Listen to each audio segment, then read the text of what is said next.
dati ang presidente ng Student Council sa Lasal. Tapos naging yan, youngest chief of staff sa Senado ni matandang Angara. Senator Angara, matanda. Tapos ay nakasama yan sa campaign team ni FPJ noong 2004. Doon ko siya first time na meet.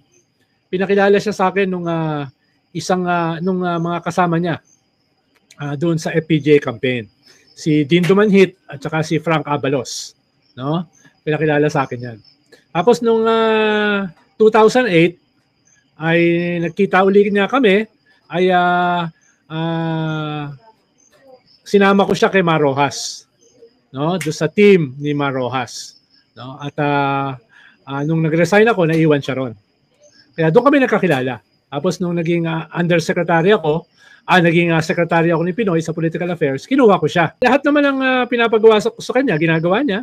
No, marami kaming hindi ko nababanggitin dahil marami ron mga special operations No, mga special operations. Talagang pero after 3 years ay